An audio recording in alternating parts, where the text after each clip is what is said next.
Hello दोस्तों, नमस्कार। मैं भी एक आप सभी का बहुत बहुत स्वागत करता हूं आपके अपने इस उड़ूक परिवार में। तो साथियों, जैसा कि रेलवे ग्रुप डी एग्जाम 2025 का अभी तक 9 शिफ्टों का एग्जाम कंप्लीट हो चुका है।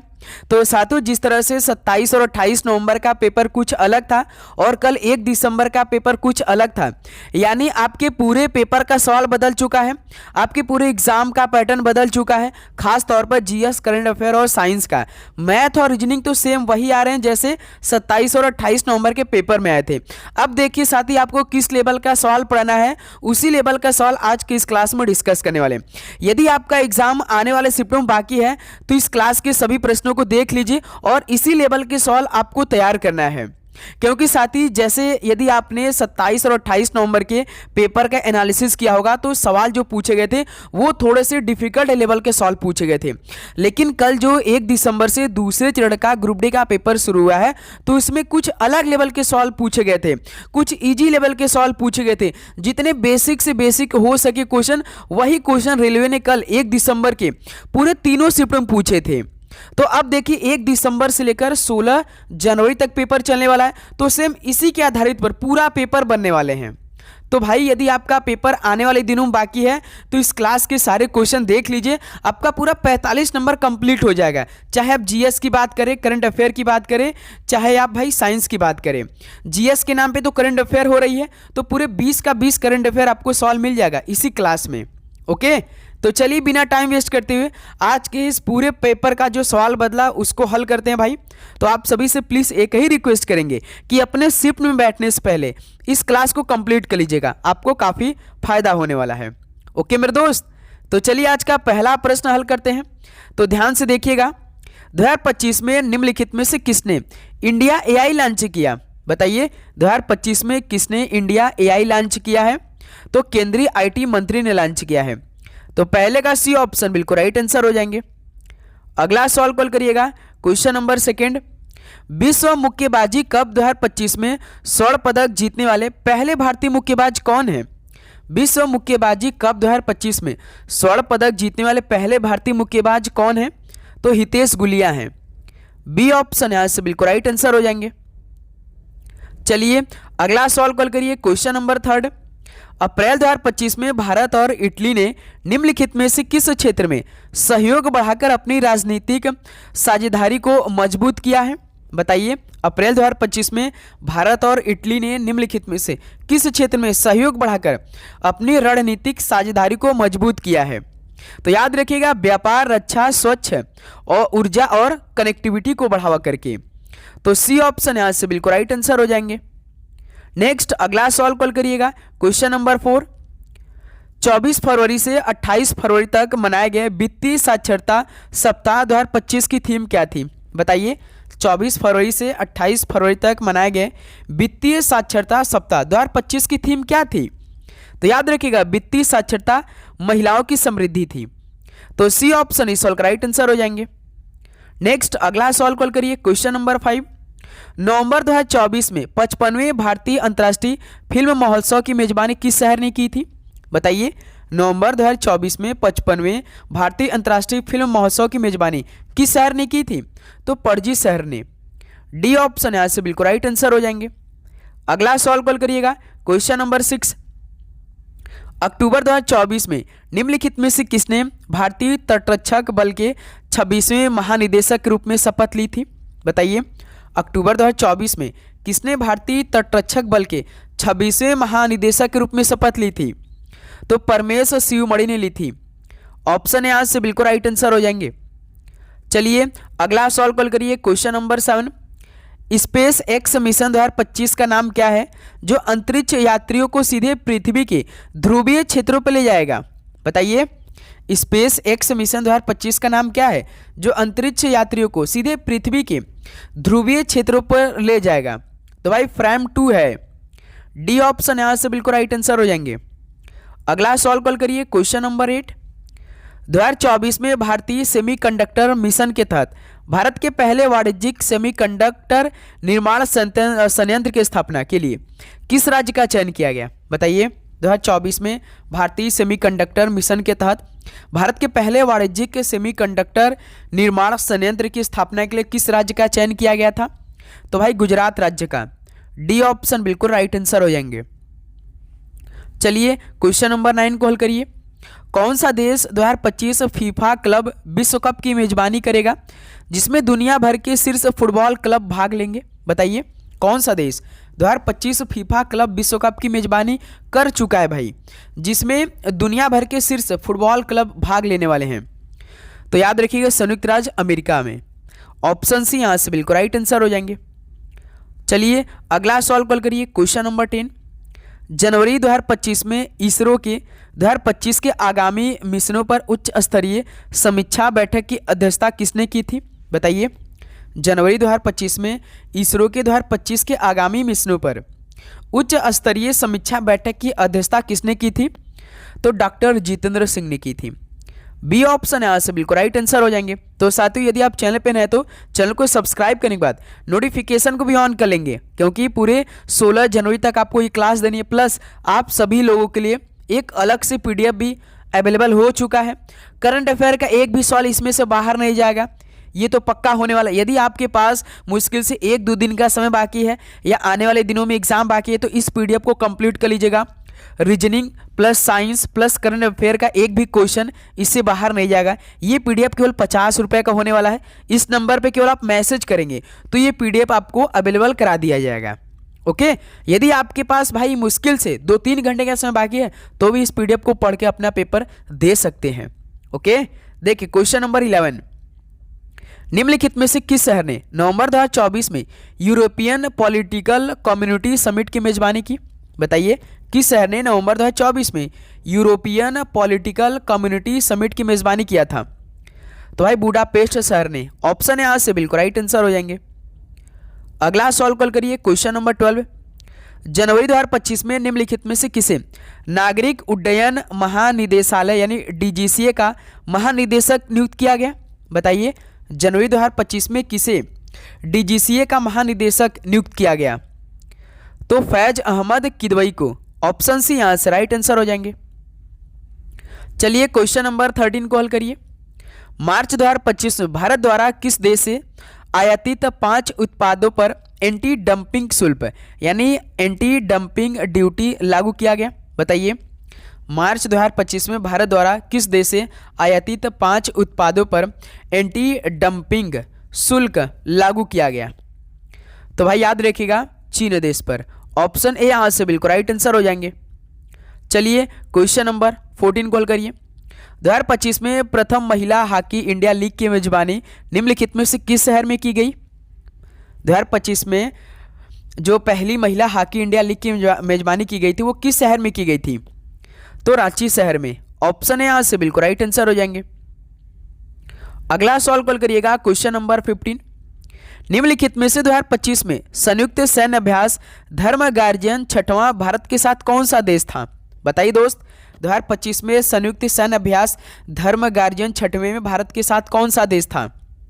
तो दोस्त मेरे याद रखिएगा भारत के साथ जापान देश था। डी ऑप्शन बिल्कुल राइट आंसर हो जाएंगे। चलिए क्वेश्चन नंबर 16 को हल करिए। 96वां ऑस्कर पुरस्कार 2024 में सर्वश्रेष्ठ फिल्म कौन सी थी? बताइए 96वां ऑस्कर पुरस्कार 2024 में सर्वश्रेष्ठ फिल्म कौन सी थी भाई? तो ओपेनहाइमर थी। ध्यान रखिएगा ऑप्शन यहाँ से बिल्कुल राइट आंसर हो जाएंगे। चलिए अगला सवाल को देखिए। Question number 17। पेरिस ओलंपिक 2024 में सबसे युवा प्रतिभागी कौन था? पेरिस ओलंपिक 2024 में सबसे युवा प्रतिभागी कौन था? तो याद रखिएगा दिनिदू देशुंगी था, जो कि तैराकी से संबंधित थे। बी ऑप्शन यहाँ से बिल्कुल राइट आंसर हो जाएंगे। अगला सवाल कॉल करिएगा। Question number 18। आईपीएल 2025 के दूसरे सबसे महंगे खिलाड़ी कौन बने थे? आईपीएल 2025 के दूसरे सबसे महंगे खिलाड़ी कौन बने थे? यदि ये सवाल आप सभी से पूछ दे तो आप बता सकते हैं, ईमानदारी के साथ बताइए। पहले नंबर का तो आप बता सकते हैं ऋषभ पंत थे सबसे महंगे प्लेयर, लेकिन दूसरा नंबर का पूछे तो श्रेयस अय्यर थे भाई। बी ऑप्शन यहाँ से बिल्कुल राइट आंसर हो जाएंगे। चलिए क्वेश्चन नंबर 19 को हल करिए। निम्नलिखित में से महिला एशिया कप 2024 में श्रीलंका ने किस देश को हराकर खिताब जीता था? बताइए महिला एशिया कप 2024 में श्रीलंका ने किस देश को हराकर खिताब जीता था भाई? तो भारत देश को हराकर। ध्यान रखिएगा ये महत्वपूर्ण सवाल होने वाला है आने वाले शिफ्ट के लिए। चलिए क्वेश्चन नंबर 20 को हल करिए। फ्रेंच ओपन 2024 में महिला एकल खिताब विजेता इगा स्विटेक ने किसे हराया था? फ्रेंच ओपन 2024 में महिला एकल खिताब विजेता इगा स्विटेक ने किसे हराया था और खिताब जीता था? तो जैस्मिन पाओलिनी को हराया था। तो ऑप्शन ए यहां से बिल्कुल परफेक्ट आंसर हो जाएंगे। चलिए अगला सवाल कॉल करिएगा। क्वेश्चन नंबर 21, 7वां खेलो इंडिया यूथ गेम्स 2025 किस राज्य में आयोजित किया गया था? बताइए 7वां खेलो इंडिया यूथ गेम्स 2025 किस राज्य में हुआ था? तो बिहार राज्य में हुआ था। डी ऑप्शन परफेक्ट आंसर हो जाएंगे। देखिए साथी, क्लास में हम बिल्कुल भी टाइम वेस्ट नहीं करेंगे, केवल हम सवालों को जल्दी जल्दी हल करने का प्रयास करेंगे, क्योंकि समय बिल्कुल भी नहीं है। किसी का एग्जाम 1 घंटे बाद शुरू हो, इसलिए हम ज़्यादा समय वेस्ट नहीं कर रहे हैं क्लास में, ठीक है। देखिए question number 22, major Dhyan Chand award 2024 में कितने लोगों को दिया गया था? बताइए मेजर ध्यानचंद अवार्ड 2024 कितने लोगों को प्रदान किया गया था? तो 4 लोगों को प्रदान किया गया था। डी ऑप्शन परफेक्ट आंसर हो जाएंगे। अगला सवाल कॉल करिए। Question number 23, Arjun award 2024 para judo से किससे सम्मानित किया गया था? हर शिफ्ट में भाई अर्जुन अवार्ड 2024 से संबंधित सवाल पूछे जा रहे हैं। बताइए अर्जुन अवार्ड 2024 पैरा जूडो से किससे सम्मानित किया गया था? तो कपिल परमार को किया गया था। बी ऑप्शन बिल्कुल राइट आंसर हो जाएंगे। चलिए अगला सवाल कॉल करिए। क्वेश्चन नंबर 24, और साथी डिस्क्रिप्शन बॉक्स में अपना टेलीग्राम ग्रुप हमने दिया है, जितना भी महत्वपूर्ण करंट अफेयर के सवाल हो रहे हैं उसमें हम ऐड कर दे रहे हैं। तो अब भाई आप टेलीग्राम को भी जरूर ज्वाइन कर लीजिए, डिस्क्रिप्शन बॉक्स में लिंक है टेलीग्राम का, ठीक है। देखिए IIFA international Indian film academy 2025 में सर्वश्रेष्ठ अभिनेत्री कौन बनी थी? बताइए आईफा 2025 में सर्वश्रेष्ठ अभिनेत्री कौन बनी थी? तो नितांशी गोयल बनी थी। ऑप्शन ए यहां से बिल्कुल राइट आंसर हो जाएंगे। चलिए दोस्त अगला सवाल कॉल करिए। क्वेश्चन नंबर 25, मिस वर्ल्ड 2025 का खिताब किसने जीता है? अब इसी क्वेश्चनों का बारी है भाई, इसी लेवल के क्वेश्चनों का बारी है। तो मिस वर्ल्ड 2025 का खिताब किसने जीता है? तो ओपल सुचाता ने जीता है। बी ऑप्शन परफेक्ट आंसर हो जाएंगे। तैयार करके जाइएगा अपने शिफ्ट में यही सब सवाल। विश्व खाद्य अवार्ड 2025 विजेता कौन है? ये तो भाई आज के ही किसी न किसी शिफ्ट में सवाल पूछ देगा, या तो कल के शिफ्ट में ये सवाल पूछ देगा। विश्व खाद्य अवार्ड 2025 विजेता कौन है? तो मारिया गेला हुंगरिया, जो कि ब्राजील की रहने वाली हैं। ऑप्शन है यहाँ से बिल्कुल राइट आंसर हो जाएंगे। चलिए क्वेश्चन नंबर 27 कॉल करिए। निम्नलिखित में से हालबर्ग अवार्ड 2025 की विजेता कौन है? आज के किसी न किसी शिफ्ट में ये सवाल पूछ देगा। हालबर्ग अवार्ड 2025 की विजेता कौन है? तो गायत्री चक्रवर्ती हैं। ऑप्शन ए यहां से बिल्कुल राइट आंसर हो जाएंगे। चलिए दोस्त अगला सवाल कॉल करिए। क्वेश्चन नंबर 28, यदि किसी चलती हुई वस्तु के वेग को 2 गुना कर दिया जाए तो उसका क्या होगी भाई, उस पर क्या असर पड़ेगा? यदि किसी चलती हुई वस्तु के वेग को 2 गुना कर दिया जाए तो उसको क्या हो गया भाई, गतिज ऊर्जा 4 गुना हो जाती है। ऑप्शन सी बिल्कुल राइट आंसर हो जाएंगे। भाई जो भी हम आपको क्लास दे रहे हैं इस टाइम ना, बिल्कुल क्वालिटी कंटेंट प्रोवाइड कर रहे हैं। ऐसा नहीं कि भाई केवल व्यूज के लिए हम आपको क्लास प्रोवाइड कर दें, बिल्कुल भी नहीं मेरे भाई, ऐसा आपको बिल्कुल भी नहीं सोचना है। पूरे मेहनत के साथ ये क्लास हम आपको देते हैं, पूरे एग्जाम के एनालिसिस करने के बाद किस लेवल का सवाल आपके पेपर बन सकता है, ठीक है भाई, ध्यान रखिएगा। तो प्रत्येक क्रिया के बराबर व विपरीत दिशा में एक प्रतिक्रिया होती है। इस तरह का सवाल आपको कहीं नहीं मिलेंगे भाई, किसी भी यूट्यूब चैनल पे नहीं मिलेगा, आप सर्च कर सकते हैं। प्रत्येक क्रिया के बराबर व विपरीत दिशा में एक प्रतिक्रिया, कौन सा भाई न्यूटन का नियम होता है? तो दोस्त मेरे याद रखिएगा, न्यूटन का गति विषयक तृतीय नियम होता है। ऑप्शन सी बिल्कुल राइट आंसर हो जाएंगे। चलिए क्वेश्चन नंबर 30 को हल करिए। अश्व यदि एकाएक चलना प्रारंभ कर दे तो अश्वारोही के गिरने की आशंका का कारण क्या होगा? अश्व यदि, यानी अश्व मतलब घोड़ा होता है, यदि घोड़ा एकाएक चलना प्रारंभ कर दे तो अश्वारोही के गिरने की आशंका का कारण क्या होगा? तो है विश्राम जड़त्व होगा। ऑप्शन सी बिल्कुल राइट आंसर हो जाएंगे। चलिए क्वेश्चन नंबर 31 को हल करिए। सीढ़ी पर चढ़ने में अधिक ऊर्जा खर्च होती है, क्योंकि भाई सीढ़ी पर चढ़ने में अधिक ऊर्जा खपत होती है। ऐसा क्यों होता है? क्योंकि सर जी व्यक्ति गुरुत्व के विरुद्ध कार्य करता है। तो इस सवाल का बी ऑप्शन बिल्कुल राइट आंसर हो जाएंगे। अगला सवाल कॉल करिएगा। क्वेश्चन नंबर 32, एक लिफ्ट में किसी व्यक्ति का प्रत्यक्ष भार वास्तविक भार से कम होता है जब लिफ्ट जा रही हो। बताइए त्वरण के साथ ऊपर या नीचे, इतना सिंपल सवाल है। एक लिफ्ट में किसी व्यक्ति का प्रत्यक्ष भार जो है वो वास्तविक भार से कम होता है जब लिफ्ट जा रही हो, किधर की तरफ, त्वरण के साथ नीचे। बी ऑप्शन परफेक्ट आंसर हो जाएंगे। चलिए क्वेश्चन नंबर 33 कॉल करिए। आर्किमिडीज का नियम निम्नलिखित में से किससे संबंधित है? आर्किमिडीज का नियम ये किससे संबंधित है? तो प्लवन का नियम से संबंधित है। ऑप्शन यहां से राइट आंसर हो जाएंगे। क्वेश्चन नंबर 34 कॉल करिए। पानी से भरे गिलास में बर्फ का एक टुकड़ा तैर रहा है, टुकड़े के पूरा पिघल जाने पर गिलास में पानी का तल कैसा होगा भाई, बढ़ेगा या घट जाएगा? सोचिए जरा, पानी से भरे गिलास में बर्फ का एक टुकड़ा तैर रहा है। आपने बहुत ज़्यादा बार ये एक्सपेरिमेंट किया होगा, तो बताइए दोस्त, जो बर्फ का टुकड़ा होगा वो पूरा पिघल जाएगा उस गिलास में, तो गिलास में पानी का तल क्या होगा, उस पर क्या असर होगा? बिल्कुल भाई अनचेंजेबल हो जाएगा, यानी अपरिवर्तित रहता है, उसमें कोई चेंज नहीं होगा। सी ऑप्शन बिल्कुल राइट आंसर हो जाएगा, जितना पानी रहेगा उतना ही रहेगा। क्वेश्चन नंबर 35 कॉल करिए। प्रकाश ऊर्जा का ऑप्टिकल फाइबर में संचरण निम्नांकित घटना के अनुप्रयोग द्वारा किया जाता है। बताइए, प्रकाश ऊर्जा का ऑप्टिकल फाइबर में संचरण किस घटना के अनुप्रयोग द्वारा किया जाता है? तो पूर्ण आंतरिक परावर्तन के कारण। ऑप्शन यहां से बिल्कुल राइट आंसर हो जाएंगे। चलिए क्वेश्चन नंबर 36 कॉल करिए। जब प्रकाश किरण एक माध्यम से दूसरे माध्यम से जाती है तो इसकी क्या होती है? जब प्रकाश किरण एक माध्यम से दूसरे माध्यम में जाती है तो इसकी जो भाई आवृत्ति होती है वो समान बनी रहती है। बी ऑप्शन यहां से बिल्कुल परफेक्ट आंसर हो जाएंगे। चलिए क्वेश्चन नंबर 37 कॉल करिए। जब समतल दर्पणों की सहायता से किसी वस्तु के 3 प्रतिबिंब प्राप्त करने के लिए दर्पणों के बीच कितना कोण होना चाहिए? बताइए, जब समतल दर्पणों की सहायता से किसी वस्तु के 3 प्रतिबिंब प्राप्त करने के लिए दर्पणों के बीच कितना कोण होना चाहिए? तो सर जी 90 डिग्री का होना चाहिए। ऑप्शन सी बिल्कुल राइट आंसर हो जाएंगे। चलिए क्वेश्चन नंबर 38 कॉल करिए।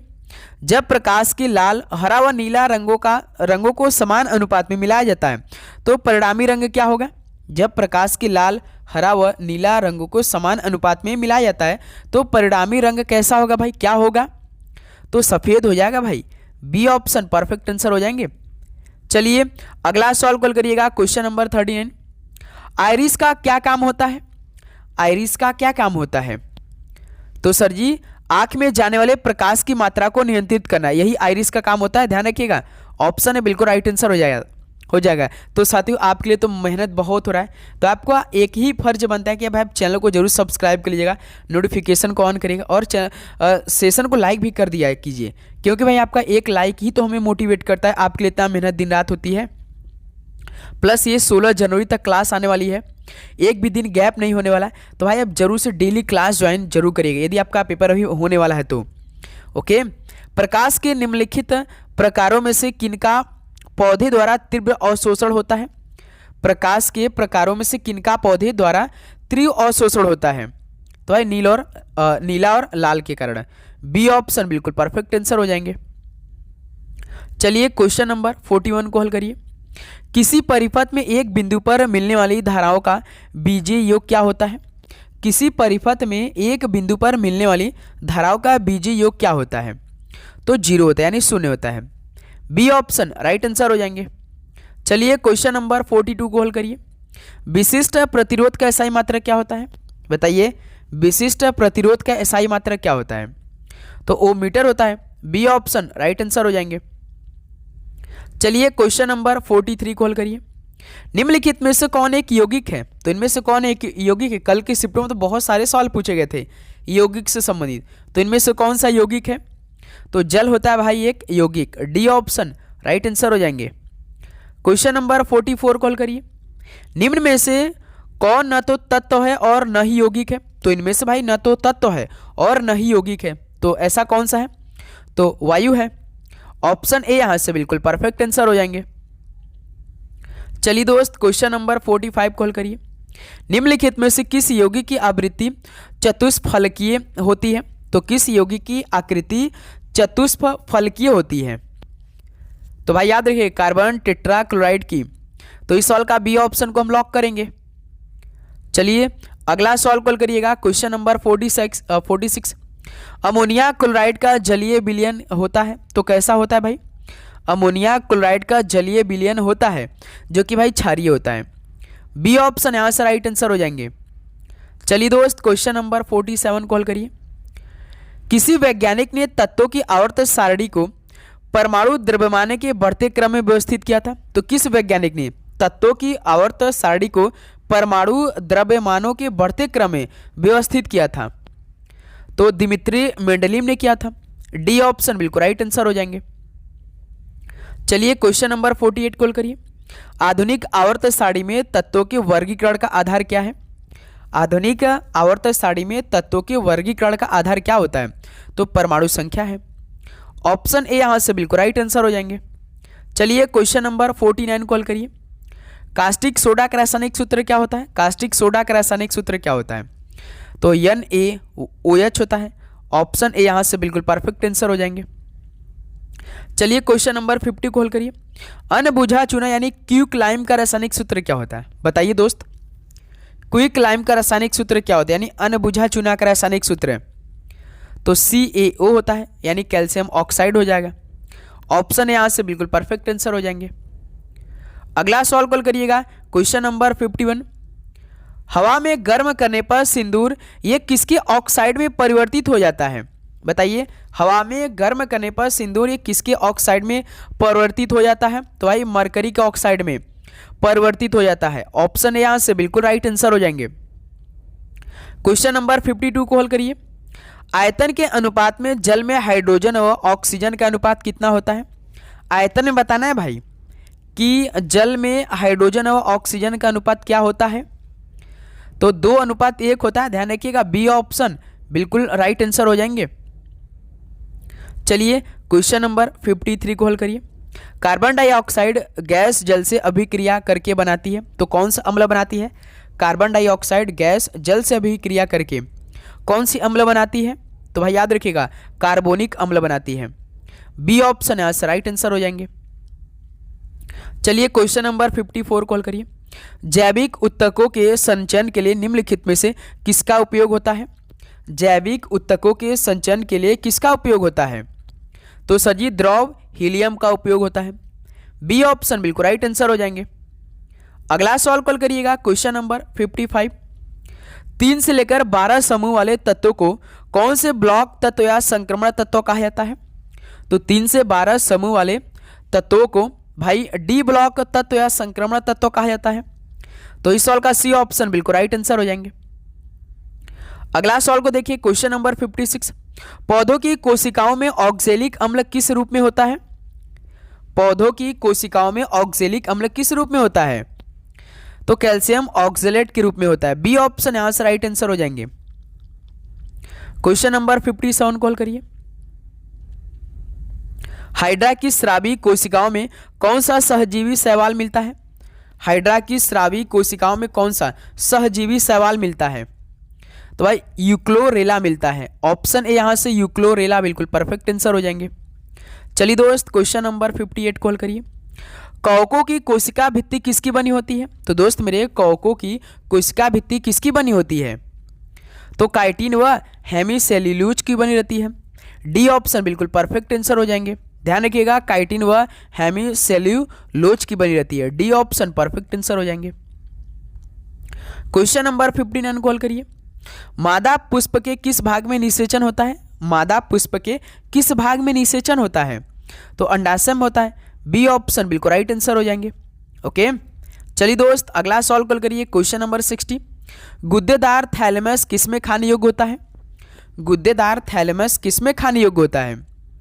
तो सेब में होता है। डी ऑप्शन बिल्कुल राइट आंसर हो जाएंगे। क्वेश्चन नंबर 61 को हल करिए। पौधों की वृद्धि के लिए कितने आवश्यक तत्वों की जरूरत होती है? बताइए, पौधों की वृद्धि के लिए कितने आवश्यक तत्वों की जरूरत होती है? तो भाई 16 तत्वों की आवश्यक होती है। सी ऑप्शन बिल्कुल राइट आंसर हो जाएंगे। नेक्स्ट अगला सवाल कल करिए क्वेश्चन नंबर 62। पौधों में वाष्पोत्सर्जन किसकी प्रक्रिया है? तो दोस्त मेरे पौधों में वाष्पोत्सर्जन किसकी प्रक्रिया होती है? तो जल हानि की प्रक्रिया होती है। बी ऑप्शन राइट आंसर हो जाएंगे। अगला सवाल कल करिए क्वेश्चन नंबर 63। किस प्रक्रिया के फलस्वरूप पौधों में ऑक्सीजन का निकास एक कार्बन डाइऑक्साइड का अवशोषण होता है?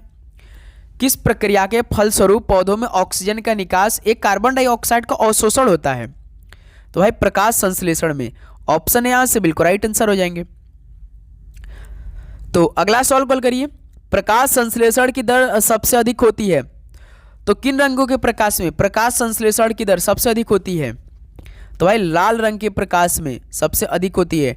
डी ऑप्शन बिल्कुल राइट आंसर हो जाएंगे। चलिए अगला सवाल कॉल करिए, क्वेश्चन नंबर 65। ऐसी जैविक क्रिया जिसमें शर्करा तथा वसा का ऑक्सीकरण होता है तथा ऊर्जा मुक्त होती है क्या कहलाती है? ऐसी जैविक क्रिया जिसमें शर्करा तथा वसा का ऑक्सीकरण होता है तथा ऊर्जा मुक्त होती है वो क्या कहलाती है? तो प्रकाश संश्लेषण कहलाती है। ऑप्शन ए यहां से बिल्कुल राइट आंसर हो जाएंगे। चलिए दोस्त क्वेश्चन नंबर 66 कॉल करिए, ग्रेगर मेंडल निम्न में से किसके प्रतिपादन हेतु प्रसिद्ध है? बताइए। यानी ग्रेगर मेंडल निम्न में से किसके प्रतिपादन हेतु प्रसिद्ध है? तो किसका विकास किया था ग्रेगर मेंडल ने? तो सर जी आनुवांशिकता के नियम किसने दिया था भाई? ग्रेगर मेंडल ने दिए थे। तो ऑप्शन से बिल्कुल राइट आंसर हो जाएगा, इसीलिए तो काफी फेमस हुए थे। चलिए क्वेश्चन नंबर 67 कॉल करिए, निम्न में से क्या कोशिकाओं को एक निश्चित आकार प्रदान करता है? तो इनमें से क्या कोशिकाओं को एक निश्चित आकार प्रदान करता है? तो भाई झिल्ली प्रदान करता है, ध्यान रखिएगा। ऑप्शन सी बिल्कुल राइट आंसर हो जाएंगे। चलिए क्वेश्चन नंबर 68 कॉल करिए, माइटोकॉन्ड्रिया के किस भाग में एटीपी संश्लेषणकारी रासायनिक अभिक्रियाएं होती हैं? तो दोस्त मेरे माइटोकॉन्ड्रिया के किस भाग में एटीपी संश्लेषणकारी रासायनिक अभिक्रियाएं होती हैं? तो आंतरिक झिल्ली में। ऑप्शन सी बिल्कुल राइट आंसर हो जाएंगे। अगला सवाल कॉल करिए, क्वेश्चन नंबर 69, कोशिका में प्रोटीन संश्लेषण कहाँ होता है? कोशिका में प्रोटीन संश्लेषण कहाँ होता है? तो राइबोसोम में होता है। बी ऑप्शन परफेक्ट आंसर हो जाएंगे। चलिए दोस्त अगला सवाल कॉल करिए, लास्ट क्वेश्चन 70 नंबर, कौन सा अंगक प्रायः जंतु कोशिका में उपस्थित नहीं होता है? तो कौन सा अंगक प्रायः जंतु कोशिका में उपस्थित नहीं होता है? तो भाई लवक नहीं होता है। ऑप्शन है यहां से बिल्कुल राइट आंसर हो जाएगा। तो साथियों ये 70 क्वेश्चन आपके पेपर में बिल्कुल सेम यही लेवल के सवाल पूछे जाएंगे। जिनका पेपर बाकी है होने वाला है भाई इसी लेवल के सवाल पढ़ के जाइए, आपको हर एक क्वेश्चन मिल जाएगा, एक भी क्वेश्चन बाहर नहीं जाएगा। रीजनिंग और मैथ की बात करेंगे, आप बेसिक क्लियर करके जाइए, आपका पूरा सवाल भाई हो जाएगा, एक भी क्वेश्चन बाहर नहीं जाएगा। साइंस और जीएस करंट अफेयर में 45 में से 45 करने वाले आप, रीजनिंग में 30 में से लगभग 28 क्वेश्चन आप आराम से कर ले जाएंगे। और मैथ में जो आपका 25 क्वेश्चन पूछा रहे हैं, 25 में से मान के 23 क्वेश्चन करने लायक आ रहे हैं, बहुत आसान। 2 क्वेश्चन घुमा रहे हैं, थोड़े से एडवांस लेवल के सवाल पूछ रहे हैं। 23 क्वेश्चन तो भाई आपका लग रहा है कि अरिथमेटिक के पूछ रहे हैं, ठीक है। तो इस तरह के सारे सवालों का पैटर्न बदला है, आपको उसी लेवल का सवाल करना जो आज की इस क्लास में हमने सारे सवाल को हल किया है। तो बताइए दोस्त सवाल के लेवल कैसे थे और आपका एग्जाम किस डेट को होने वाला है, कमेंट करके जरूर बताइएगा, ठीक है। तो चलिए दोस्त इस क्लास को यहीं पर समाप्त करते हैं, मिलते साथ ही एक और नए क्लास के साथ। तो आप चैनल को जरूर सब्सक्राइब करिए, नोटिफिकेशन को ऑन करिए।